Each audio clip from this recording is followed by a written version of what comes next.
네, 안녕하세요. 네, 김승훈 교수입니다. 자, 오늘은 전기 계측에 대한 부분들을 합니다. 그래서 굉장히 이제 끝 어떤 부분까지 왔고요. 이제 다음 주는 어떤 중간고사가 있죠. 그래서 여러분들 학교에 가서 대면 수업으로 중간고사를 치고 마무리하는 걸로 이렇게 하도록 하겠습니다. 자, 여기에 예. 오차의 종류가 있는데, 오차의 종류에서는, 예, 오차, 예, mt 마이너스, 예, t 곱하기 100. 그래서 이거는 오차율이 되고, 위에는 오차가 되고요. 보정은, 예, tm, 예, 그리고 m. tm은 보정, 그 다음에 t 마이너스 m을 m으로 나눠주게 되면, 예, 보정율이 되죠. 자, 이것은 오차에 대한 부분인데 참값, 어떤 실제 값을 가지고 하는 부분입니다. 어떤 공식만 알아두시면 되겠고요. 자, 지시계기의 개념들이 있습니다. 측정기에서 측정 결과의 지시값을 보여주는 표시장치이고요. 구성은 구동장치, 그 다음에 제어장치, 제동장치, 표시장치 되어 있습니다. 구동장치는 측정량을 구동 토크로 변환시키는 것, 구동 토크로 변환시키는 그런 부분들이고, 그런 부분들이 바늘이나 지침 이런 것들을 얘기하는 거고요. 그 다음에 제어장치, 구동장치, 제어장치들은 스프링이나 아니면 전기 와류에 의해서 발생시키는 어떤 제어장치들이고, 제동장치는 구동력과 제어력이 평행을 이루어 지침이 되도록 이렇게 되어 있다고 보시면 되고, 표시장치는 눈금이나 지침을 이야기를 합니다. 그래서 전체 부분들을 한번 쭉 읽어보시는 정도 수준에서 봐두시면 될 것 같고요. 이것은 오차와 보정에서 굉장히 또 기사 시험에서는 많이 나오는 시험이고요. 자, 지시계기의 종류가 있습니다. 지시계기의 종류가 있는데, 가동 코일형, 예, 가동 코일형이라고 그러는데, 이거는 자석에 흐르는 자계와 그리고 코일에 흐르는 전류, 그것이 어떤 힘을 만들어내죠. 그래서 비와 전류가 있을 때는 어떤 힘을 만들어낼 수 있는 부분들을 가동 코일형이라고 이야기합니다.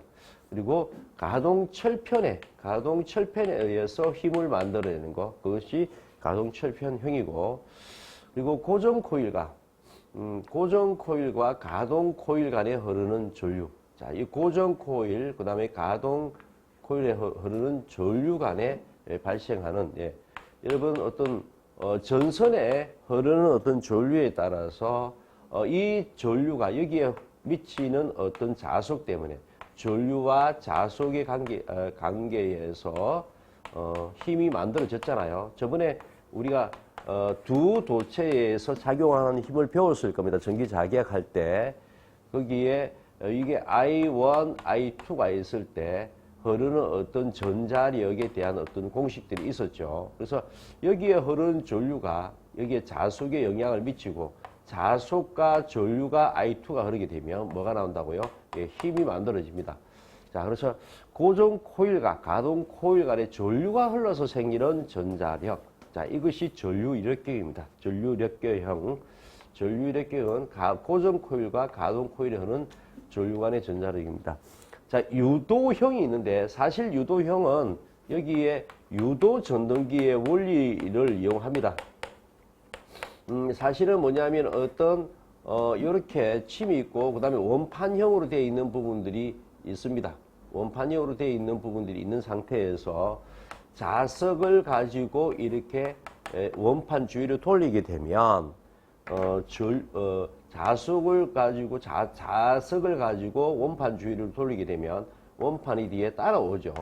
자, 이런 부분들인데, 여기에 이 자석을 할 수 없기 때문에, 자, 이것이 우리가 나중에 유도 전동기의 원리가 되는데, 유도 전동기는 어떤 자석을 돌릴 수가 없어서 이거 주위에 뭐냐면 전기를 가하면 자속이 발생하는 원리를 가지고 이 자석에 어떤 의미를 만들어 주고요. 그리고 원판형을 돌리게 되면 그것이 유도 전동기가 된다는 것을 말씀드렸죠.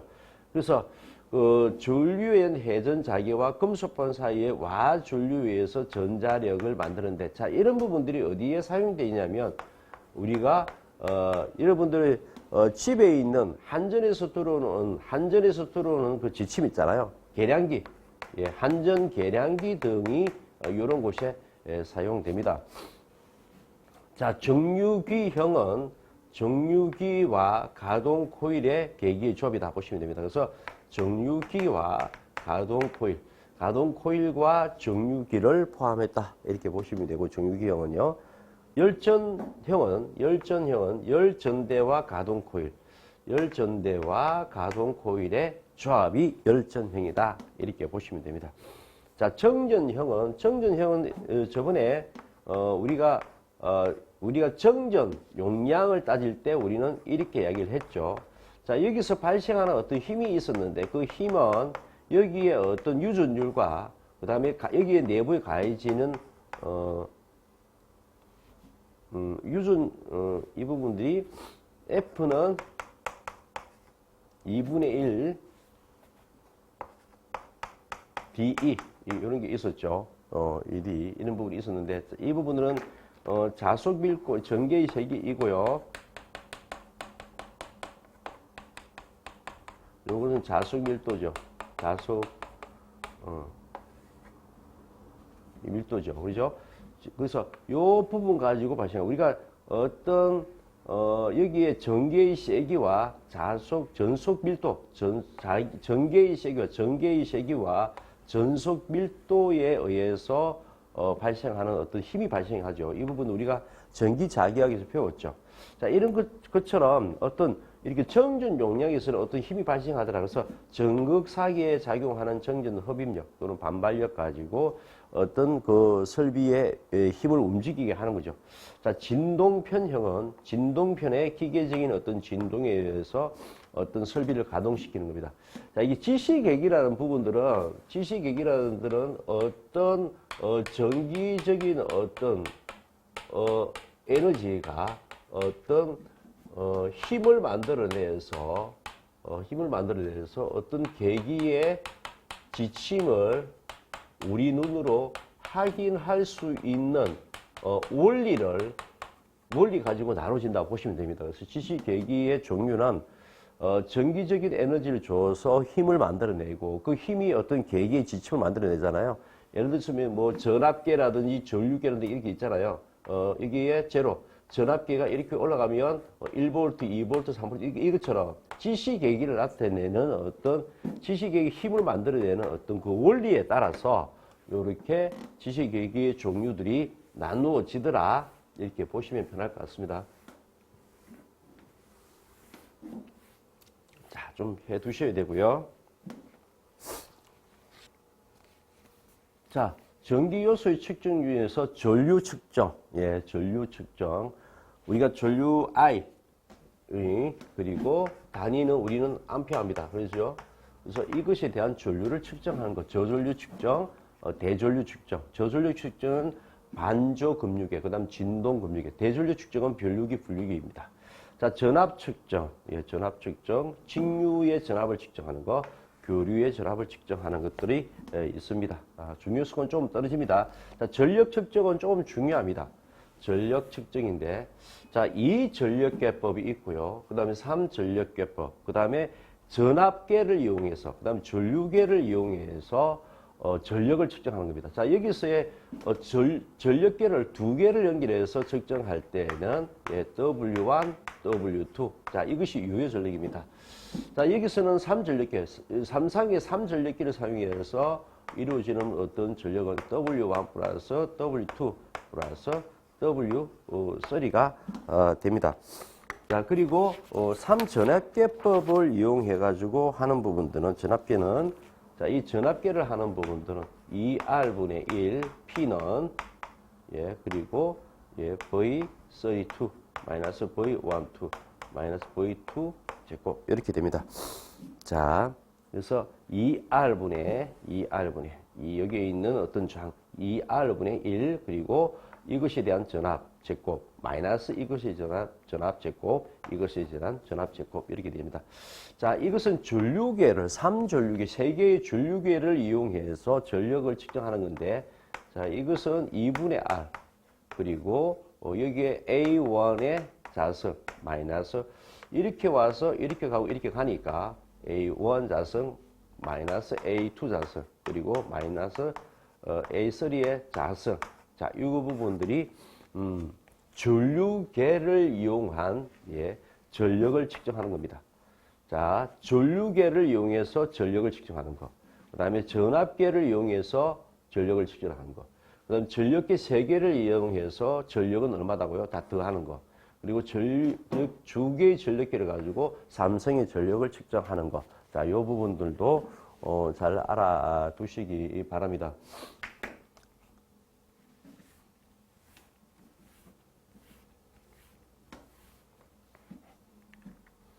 자, 저항 측정입니다. 저항 측정에는 저저항 측정, 중저항 측정은 전압강압법으로 그리고 고저항 측정은 전륜저항 측정법으로 자, 특수저항 측정은 접지 저항을 측정한다든지 전해액 저항을 측정할 때 씁니다.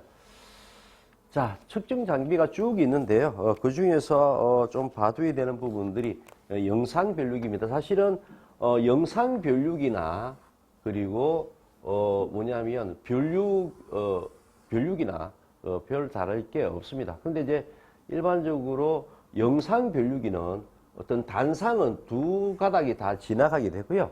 그리고 삼상은 3가닥이 다 지나가도록 이렇게 환을 씁니다. 그래서 이 환이 여러분 ZCT이죠. 이 ZCT가 영상 변류기라고 그럽니다.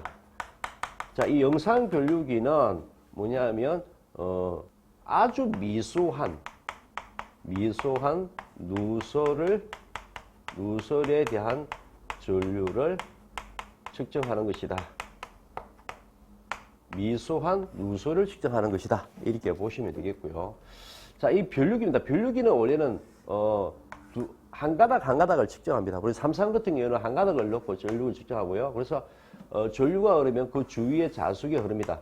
그 자숙의 크기를 가지고 전류가 크면 자숙이 커지고 자숙이 커지면 이게 또 감았던 전류를 또 측정해 낼 수가 있었어요. 그래서 전류를 측정하는데 한 가닥씩 넣어서 쓸 수가 있습니다. 자, 이것은 전륜저항 측정기입니다. 전륜저항 측정기.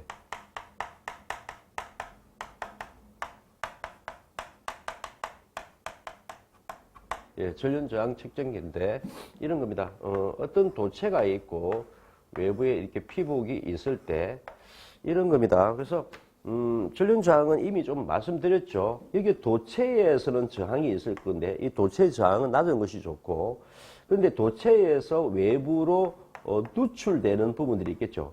만약에 도체만 있고 케이블이 없다고 그러면 바깥에 피복이 없다고 그러면 우리는 사람이 감전이나 전기가 누설되면서 굉장히 위험에 처해질 겁니다. 그래서 전기가 흐르는 도체와 그리고 전기가 새지 말라는 그 피복 사이에 저항이 얼마만큼 높은지를 나타내는 게 전륜 저항입니다. 그래서 이 도체에서 외부로 흘러내리는 이 부분 저항은 크면 클수록 좋은 거고요. 그래서 여기에 전륜 저항을 측정하고 그리고 접지촉을 저항을 측정해서 여기에 전륜 저항이 얼마만큼 유지되는지를 보는 거죠. 그 말은 전류가 얼마만큼 새지 않는지를 보는 어떤 겁니다. 그래서 이런 것들은 이제 전륜 저항 측정기라고 보시면 됩니다. 그래서 변류기는 이제 CT라고 얘기합니다. CT라고 얘기하고요. 플랜트 트랜스퍼 이렇게 되어 있죠, 그죠? 자, 이거는 영상 변류기 이런 것들이 있습니다. 자, 설비가 있습니다. 다이어프램은 여러 가지 어떤 압력이나 이런 부분들이 외부에 어떤 힘이 주어졌을 때 이렇게 지금 여기 이게 다이어프램입니다. 다이어프램이 있는데 다이어프램에 어떤 변화가 생겨서 이렇게 변하면 내부의 유체가 압력이 가해져서 이렇게 유체가 이동할 수 있는 어떤 부분들이 되겠죠, 그죠? 다이어프램은 어떤 여러 가지 어떤 팽창력 이런 부분들을 만들어낼 수가 있어서 그런 팽창력을 어떤 유체나 이런 부분들을 이동시킬 수 있는 사항이 되겠죠. 자, 그리고 한 가지 이제 가변 저항기입니다. 가변 저항기는 실제 이제 이런 그림들이고요. 여기에 이제 돌리게 되면 저항의 변화를 가져옵니다. 그래서 여기에 입력이고 출력이라고 그러면은 출력되는 부분들이 원래는 전체의 저항을 거쳐서 출력이 되겠죠. 그런데 여기에 만약에 하면 요렇게 출력이 들어서 요만큼의 저항을 연결해서 넣어줄 것인지, 아니면 이만큼의 저항을 위해서 넣어줄 것인지, 아니면 이만큼에서 저항을 넣어줄 것인지, 그 부분들은 저항을 표시하는 거죠. 저항. 그래서 저항이 얼마만큼 크게 해서 입력되는 부분에 대한 출력을 키워줄 것인지 말 것인지를 이야기하는 부분들이 가변 저항입니다. 자, 이게 벨로스입니다. 벨로스는 부분들은 뭐냐면 압력을 가하면요, 쉽게 이게 어떤 부피의 변화를 가져올 수 있는 어떤 시스템이 되어 있죠. 그래서 압력이 주어지면 이렇게 쭉 말려 들어가게 되고요. 여기 이제 샤프트의 상하 운동에 의해서 지금 늘어나 있는 어떤 벨로스고, 만약에 압력이 가해서 위에서 압력을 가하면 벨로스가 이렇게 줄어들죠. 이런 것처럼 벨로스는 압력을 가한다든지 힘을 가하게 되면 줄었다 늘었다 할 수 있는 그런 거다 보시면 되겠고요. 자, 노즐 플래퍼는 노즐 형태로 만들었어요. 그리고 클래퍼를 연결해서 노즐에서 주는 어떤 유량 아니면 어떤 공기 이런 부분들이 어떤 출력 노즐에서 노출이 되면 플래퍼에서 그걸 받아서 이런 어떤 벨로스나 아니면 어떤 스프링 쪽에 또 힘을 가해 줄 수가 있는 겁니다. 그죠? 그래서 노즐 플래퍼는 어떤 스프링이나 벨로스 쪽에 힘을 전달할 수 있는 것을 얘기하는 겁니다. 자, 노즐 플래퍼 이렇게 되어 있죠. 그죠? 자, 이런 것들을 좀 더 아시면 되는데 대표적인 것들만 일단 넣어둬서 몇 가지만 알아봤습니다. 자, 그리고 앰플리다인은 계좌의 자속을 조절할 수 있습니다. 자, 계좌의 자속을 조절합니다. 계좌의 자속 파일을 조절하게 되면 전압의 크기를 변화시킬 수가 있습니다. 크기를 낮췄다가 높였다가 할 수 있죠. 계좌 자속을 조절해서 전압 크기를 변화시킬 수 있는 그 부분들이 앰플리다인 이렇게 보시면 되겠고요. 자, 인덕턴스 측정, 그 다음에 정정 용량 측정들은 여러분들이 한번 보시기 바랍니다.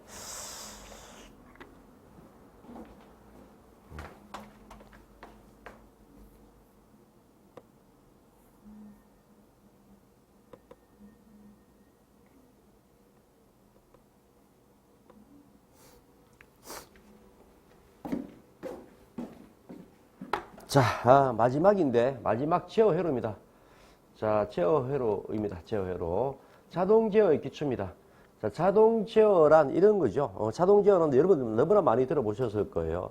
어떤 시스템에 대한 어떤 부분들을, 순차적으로, 어떤 설비가 동작할 수 있도록 만들어 놓고, 그것을 자동적으로 구현되도록 만들어 놓은 걸 자동 제어라고 이야기를 합니다.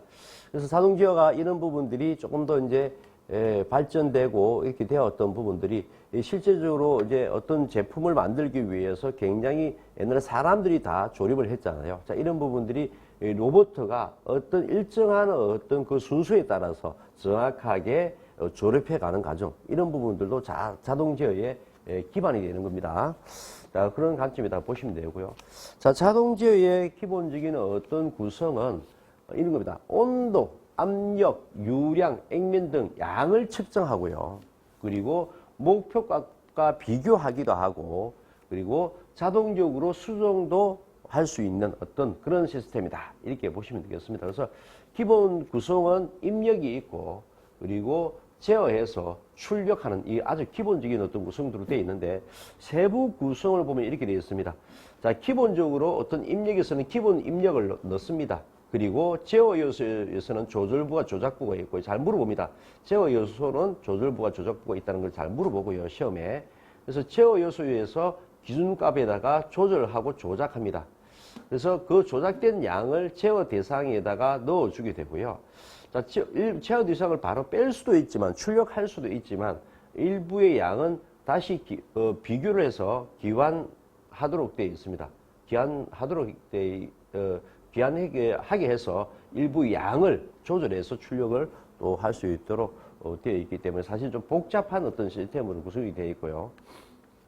자, 제어계의 종류는 게르프 제어와 페르프 제어. 페르프 제어는 굉장히 좀 복잡합니다. 피드백 제어라고 이야기하기도 하고요. 그래서 기준 목표 기준 입력을 넣어주면 제어 장치에서 조작량을 조작해서 제어 대상을 그려서 출력하는 이런 기본적인 어떤 시스템이 되어 있는 부분인데 이것은 구조가 간단하고 시스템이 단순하기도 하고요. 그리고 비용이 쌉니다. 그래서 경제적인 방식입니다. 자, 페루프 제어, 피드백 제어, 귀환 제어라고 얘기합니다. 자, 이럴 때는 뭐냐면 제어 장치에서 입력에서 입력을 넣고요. 제어 장치를 거기서 조작력을 주잖아요. 그리고 제어 대상을 선정하고 제어를 합니다. 제어된 양이 나와서 일부가 검출부에서 피드백해서 다시 비교 검출하는 어떤 시스템을 가는 부분이 있습니다. 그래서 좀 복잡해지는 겁니다. 그래서 이 부분들이 피드백하는 부분들이 있느냐 없느냐. 자, 피드백 한다는 이야기는 원래 준 입력 어떤 그런 부분들을 서로 좀 상호 비교해서 조작하겠다는 의미를 가지고 있는 거기 때문에 자, 아까 게루프 제어하고 페루프 제어는 보다 정확합니다. 그리고 비용이 어떤 비싼 부분들이고 그리고 어떤 시스템을 어떤 값을 얻기 위해서는 시간이 걸리기도 하고요. 그렇습니다. 자, 피드백 제어계. 자, 용어가 있는데 이 용어들은 한번 봐두시죠. 기환 요소입니다. 피드백 되는 신호입니다. 피드백 되는 신호요. 기환 요소는 자, 피드백 되는 신호로 제어량을 목표값과 비교하여 이에 따른 동작 신호를 얻기 위한 신호입니다. 자, 동작 신호는 기준 입력 요소와 피드백 되는 기환 요소의 차. 그래서 입력을 넣어주는 어떤 부분과 기환 요소의 차. 그것이 동작 신호입니다. 앞쪽으로 가보시면 자, 입력되는 요소와 피드백 되는 요소의 차. 자, 이것이 뭐냐면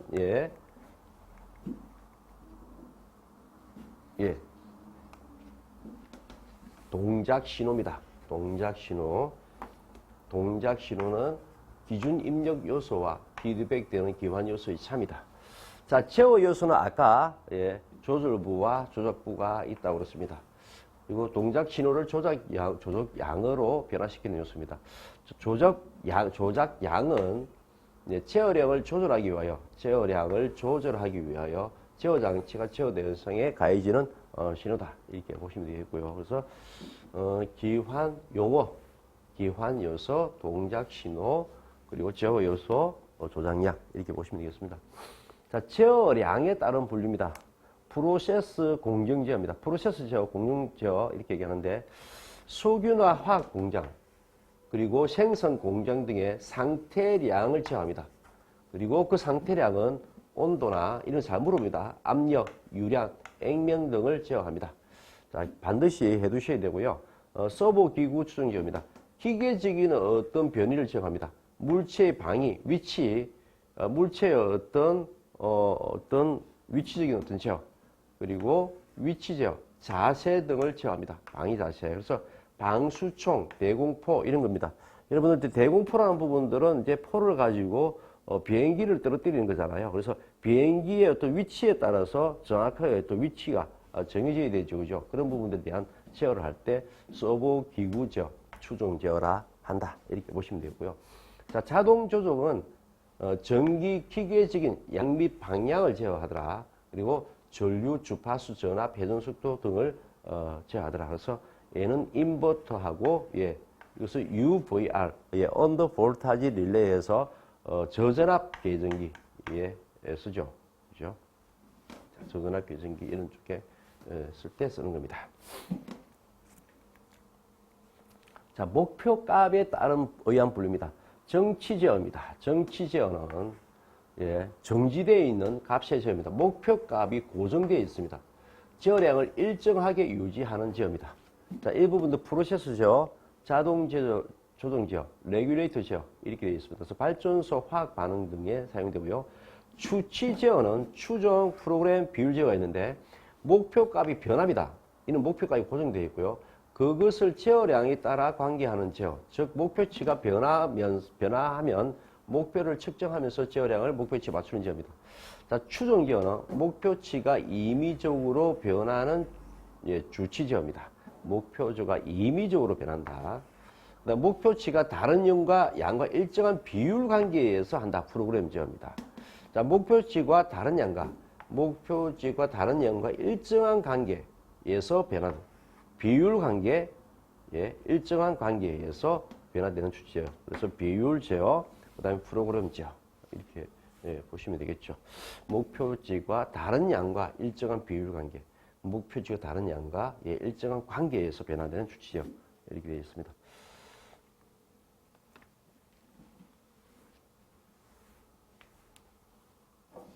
자,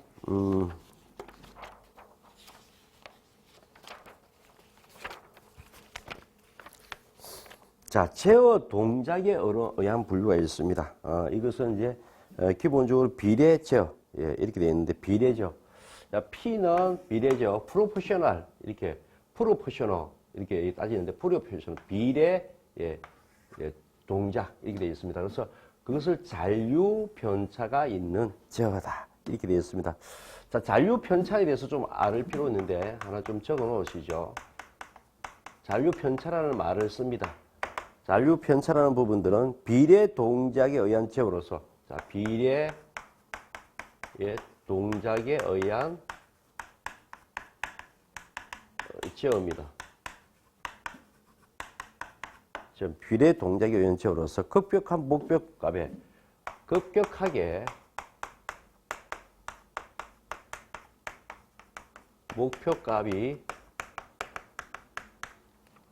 목표가 변화가 있는 경우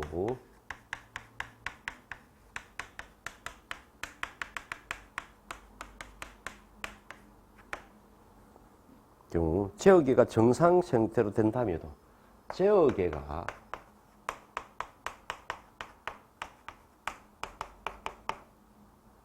으로 돌아왔을 때도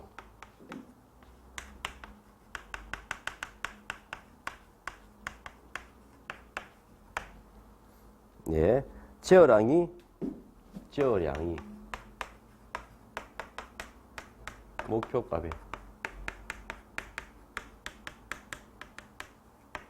목표값에 벗어난 채로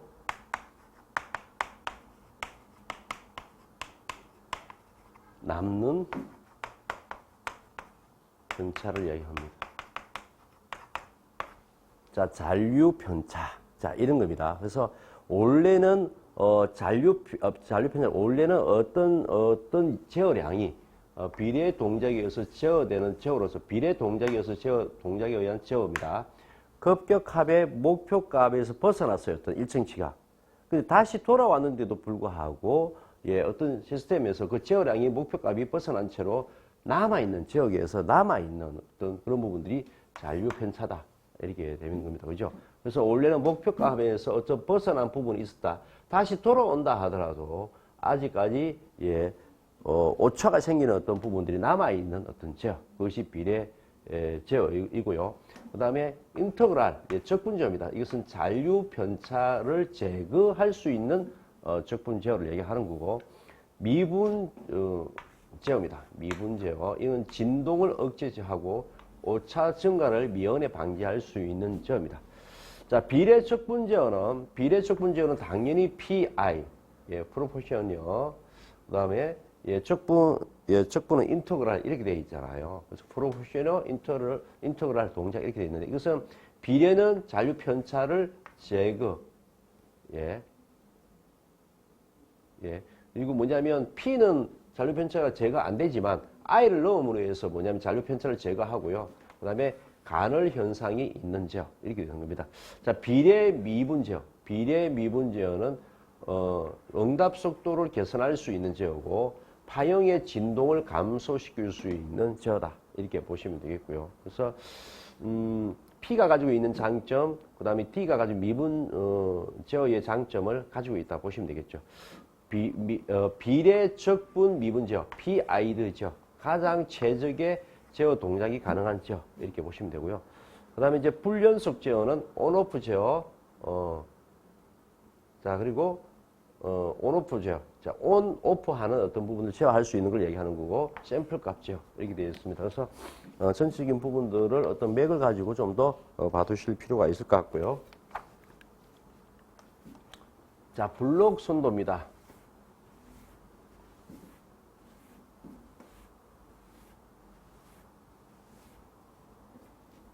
블록 블록 선도는 자, 입력이 있습니다. 입력이 X가 있고요. 출력이 Y가 있습니다. 그리고 중간 매개체가 GS가 있습니다. 자, 이 상태에서 예, 뭐냐면 그래서 입력에서 출력으로 전달해주는 부분을 GS라 그러고 그것을 전달 함수라 그럽니다.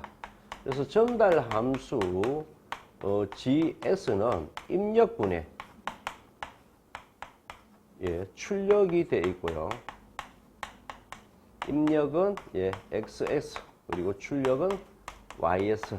자, 이렇게 나타낼 수 있습니다.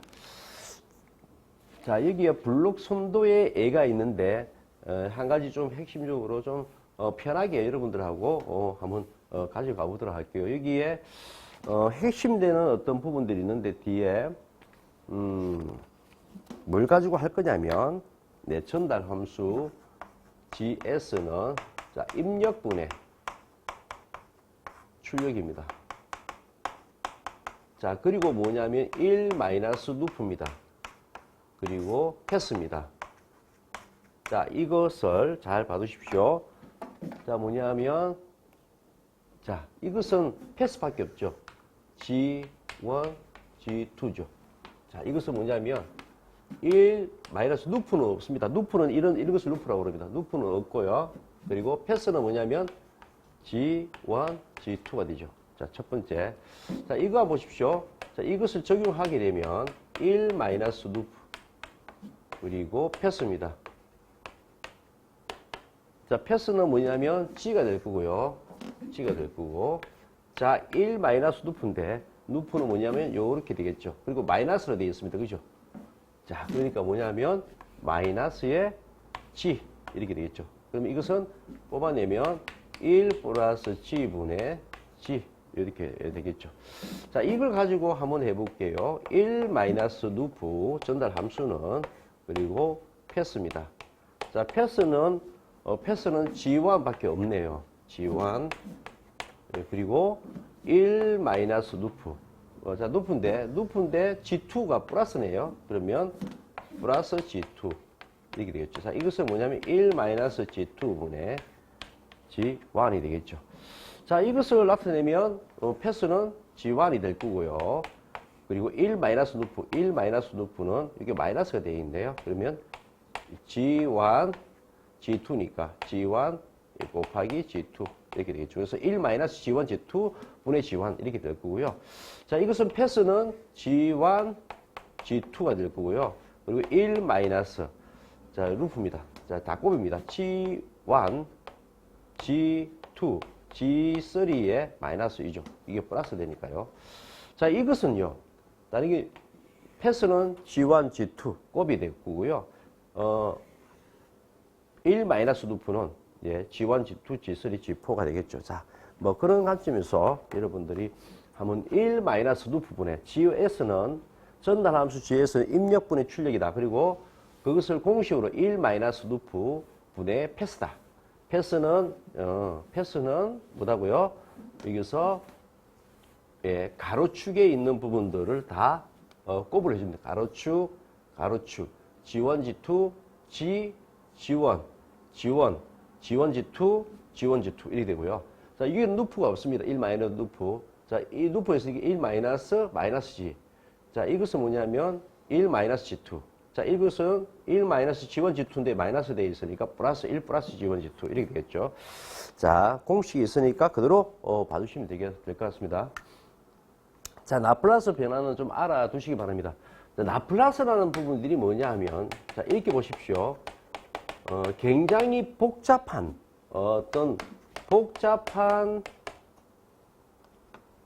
수식을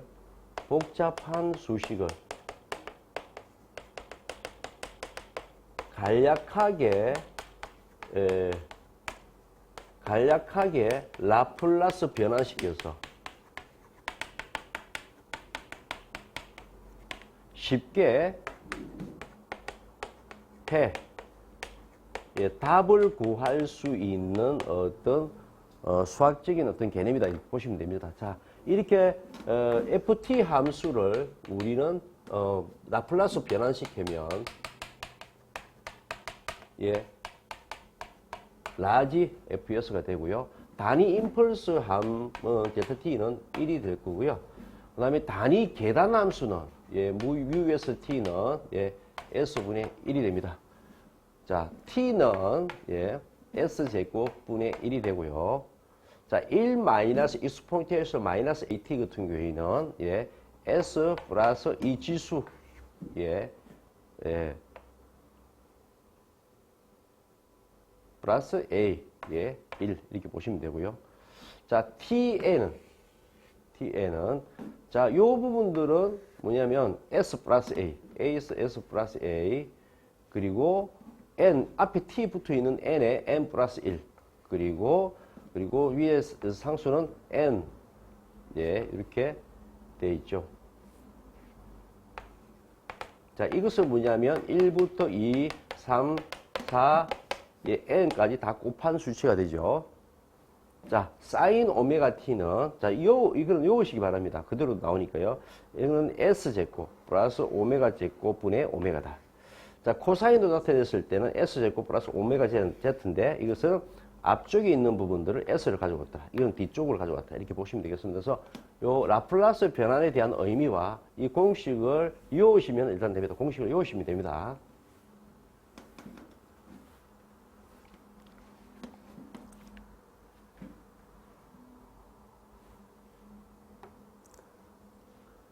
자, 시퀀스 제로 흐릅니다. 자, 부울 대수인데, 자, 이것은 논리식으로 나타내는 여러 가지 어떤 부울 대수다. 이렇게 보시면 되고요.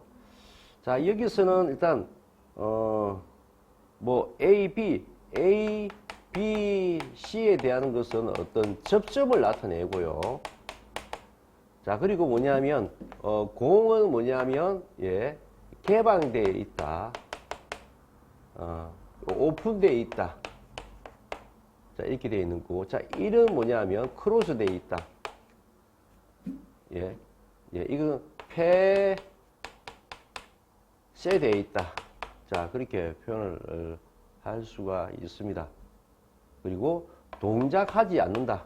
또 다른 말로 동작이 안 한다.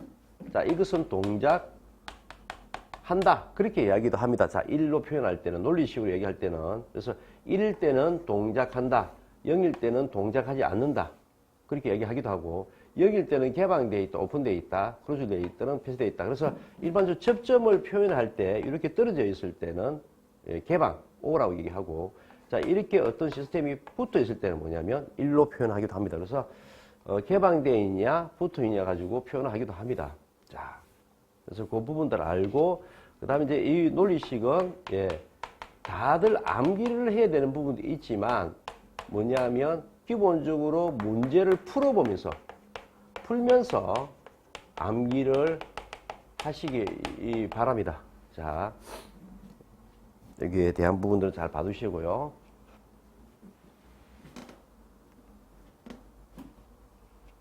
자, 시퀀스입니다. 시퀀스는 시퀀스와 자동제어와 비슷합니다. 시퀀스라는 어떤 시스템은 어떤 부분들을 미리 예약된 부분들을 프로그램화 시켜놓고 그것을 동작시키면 그 프로그램화되어 있는 순서대로 쭉쭉 진행될 수 있도록 꾸며놓은 것들을 시퀀스라고 하는데, 자, 여기에 접점을 좀 볼게요. 자, A 접점이 있습니다. A 접점은 이런 겁니다. A 접점. A 접점은 어떻게 되면 평상시에 오프되어 있습니다. 떨어져 있습니다. 그죠? 그리고 동작 시에 예, ON 할 수 있는 접점을 얘기하는 거고, 자, B 접점을 보십시오. B 접점은 평상시에 ON 되어 있고요. 그 다음에 동작 시에는 이게 떨어지도록 되어 있죠. 그래서 오프 되도록 되어 있다 보시면 되고, 자, 이런 접점이 있습니다. 자, 이런 접점이 있습니다. 자, 이런 접점 봤을 때는 이놈 입장에서는 평상시 붙어 있다고 동작을 하면 이쪽으로 옮겨갑니다. 그럼 이놈 입장에서는 B 접점이고, 이놈 입장에서 보세요. 평상시 떨어져 있다가 동작하면 붙죠. 이는 A 접점입니다. 그래서 하나의 어떤 접점 안에 A 접점과 B 접점이 동시에 있다. 그것이 C 접점입니다. 그것은 원래 릴레이라는 곳에 사용된다. 이렇게 보시면 좀 편할 것 같고요. 그래서 접점에 대해서 잠깐 말씀을 드렸습니다.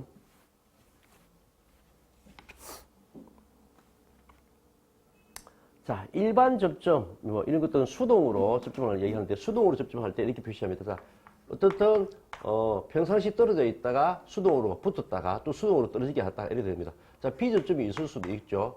어떻든 이런 어떤 스위치 있잖아요. 일반 전등 스위치가 눌렀다가 누르게 되면 떨어졌다가 누르게 되면 붙도록 되어 있는 시스템이고요. 수동 조작 자동 복귀에 있습니다. 이런 것들은 이렇게 표현합니다.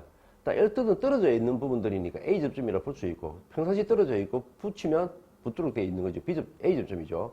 자, 이런 시스템들은 뭐냐면 누르게 되면 붙었다가 나오면 떨어지게 되어 있습니다. 자, 이것은 B 접점인데 평상시에 붙어 있다가 누르게 되면 떨어졌다가 나오면 자동적으로 복귀하는 접점입니다. 자, 기계적 접점은 어떤 거냐면 외부에서 어떤 기계적인 부분들을 붙었을 때 붙도록 되어 있기 때문에 뭐 그 중에서도 이제 기계적 접점 중에서도 대표적인 부분이 이제 리미터 스위치예요. 리미터 스위치는 어떤 부분들 물리적인 힘이 가해졌을 때 붙도록 되어 있는 겁니다. 그죠? 그러니까 떨어져 있고 동작하면 붙는 것들은 A 접점, 붙어 있다가 동작하면 떨어지는 거 B 접점 이렇게 할 수 있겠죠. 자, 계전기 접점인데 외부에서 전기적인 어떤 전기적인 어떤 자석이 가해져서 붙었다 떨어졌다 하는 게 있는데 물론 떨어져 있다가 붙으면 뭐냐면 A 접점, 붙어 있다가 떨어지면 이제 B 접점이 되겠죠. 자, 한시 동작 접점들이 있는데 이런 게 있습니다. 타이머를 얘기합니다. 자, 타이머는 어떻냐면 어떻든 떨어져 있다가 붙는 거죠. 일단 A 접점이고요. 그리고 뭐냐면 이렇게 되어 있으면 동작을 시키면 바로 동작하는 것이 아니고 5초면 5초 동안 있다가 붙도록 되어 있는 거 있잖아요. 딜레이를 두고 붙도록 되어 있는 거죠. 자, 이런 비접점도 뭐냐면 이렇게 되어 있잖아요. 이렇게 되어 있다는 게 붙어 있습니다. 그래서 동작을 시키면 5초 동안 세팅을 해놓으면 5초 뒤에 떨어졌다가 떨어졌다 붙는 어떤 그런 시스템이다 보시면 되겠고요. 한시 복귀 접점이고요. 그 다음에 수동 복귀 접점, 그 다음에 전자 접촉기 이런 게 있습니다. 전자 개폐기.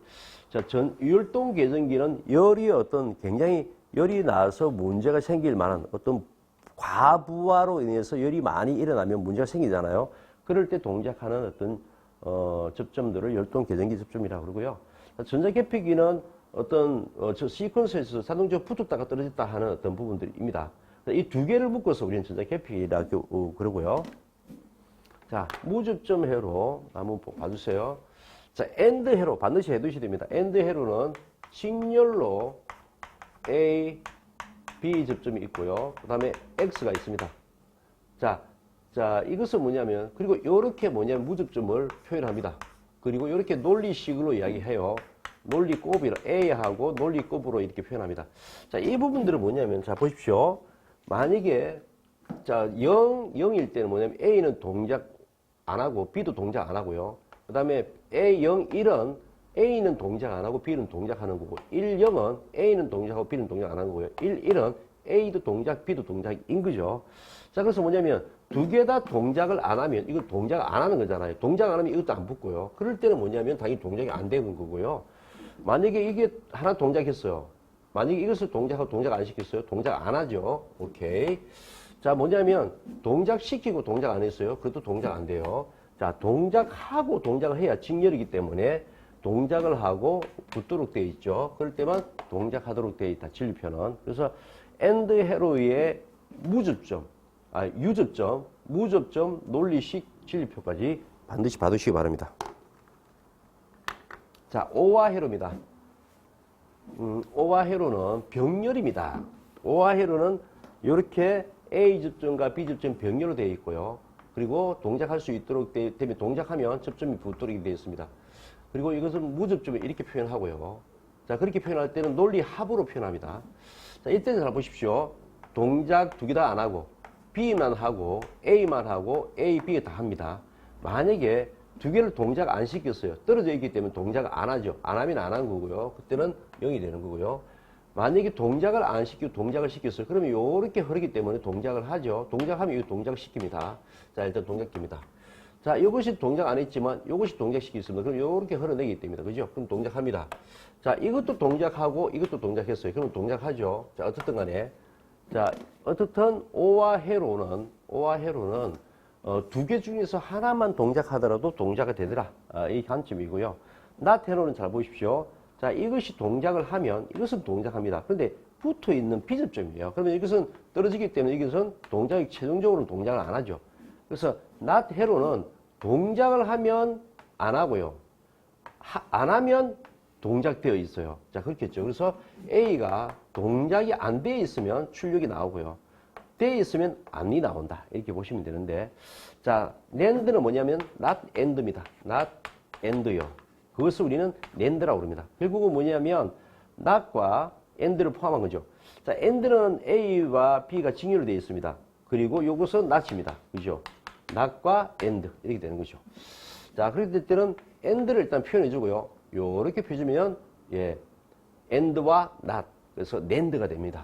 자, 그리고 뭐냐면 AND는 논리 곱이죠. 그리고 bar를 해주면 예, 반대적인 어떤 성향이 있죠. 그래서 A, 바, B가 되면 논리 곱이 되는 거고 거기다가 bar를 해주게 되면 예, 요 부분 예, not 회로가 되죠.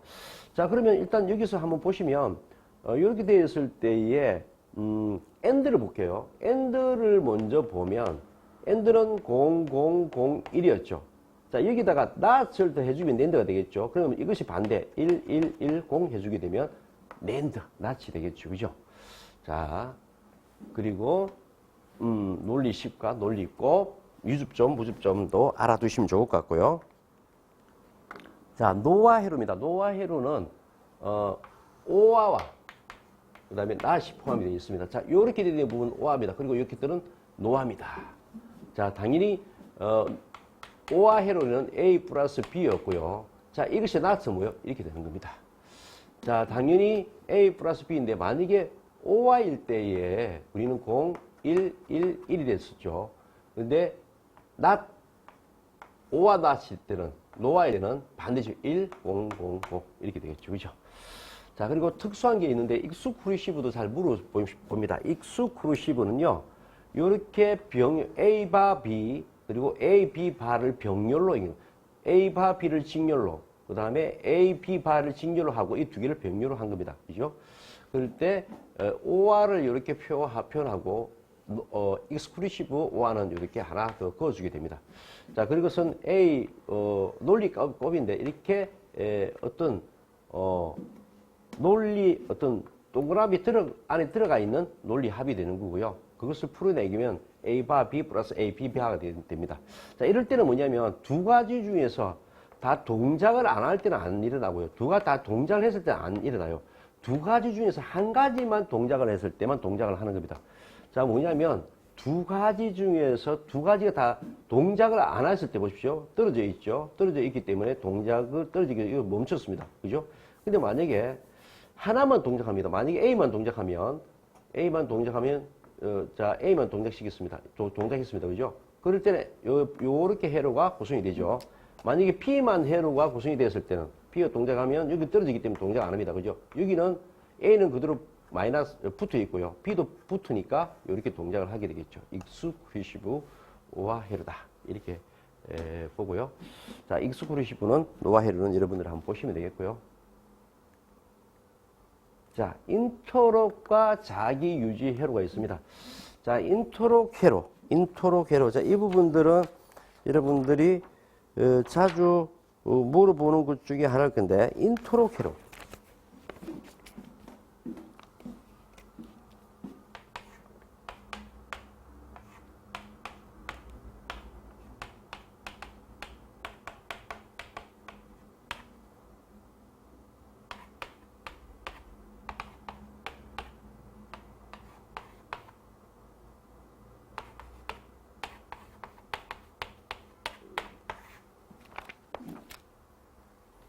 자, 이걸 잘 보시면, 자,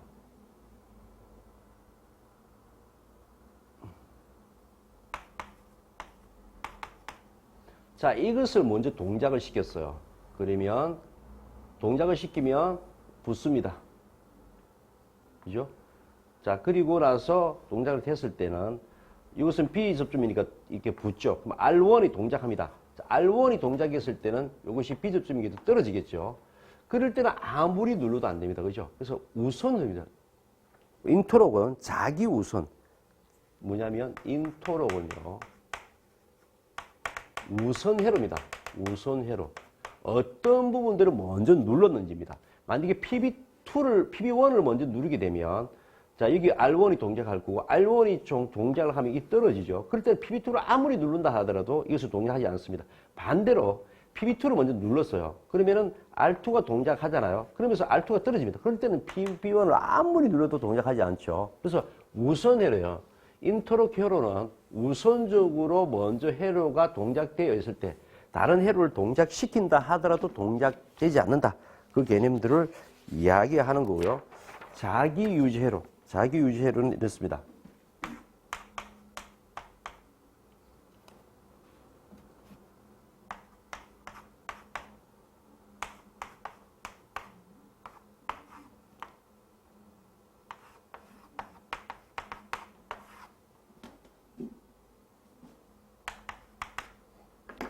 자, 아까 이 부분들은요, 푸시 버튼은 누르면, 눌러졌다가 놓으면 자동으로 떨어지게 되도록 되어 있습니다. 그래서 만약에 이것을 동작을 시켜주고 싶어요. 그러면 눌렀습니다. 그런데 놓아버리면 다시 끊어지죠. 자, 그러면, 자, 눌렀습니다. 그때 동작이 됐잖아요. 동작이 됐으면 이게 붙습니다. 놓아진다 하더라도 뭐요? 요렇게 회로가 돼서 계속적으로 신호가 유지되도록 한 겁니다. 그래서 자기 유지 회로는 말 그대로 한번 동작을 시키게 되면 자기 자체가 뭐냐면 계속 연결이 돼서 유지되도록 회로를 유지되도록 하는 어떤 능력 그것들을 자기 유지 회로라 그런다 이렇게 보시면 되겠고요. 그래서 이런 부분들이 시퀀스에서는 많이 적용되고 있죠. 자, 일단 여러분들 이제 뒤에 이제 IC 소자가 일부 남았습니다만은 많은 부분들을 해왔고요. 전기 회로가 굉장히 어려운 점이 많아요. 사실 기사 시험에서 꽈락도 많이 나는 부분들이고, 예, 힘들지만 그 부분들을 좀 잘 준비해서 하시도록 하고요. 수업은 여기까지 마칠는지 다음 주에 이제 시험 치고 나서 보강이 한 주 남았는지 모르겠어요. 남았으면 남아있는 부분들을 좀 더 마무리하고 하도록 하겠습니다. 자, 다음 주에 뵙도록 하겠습니다.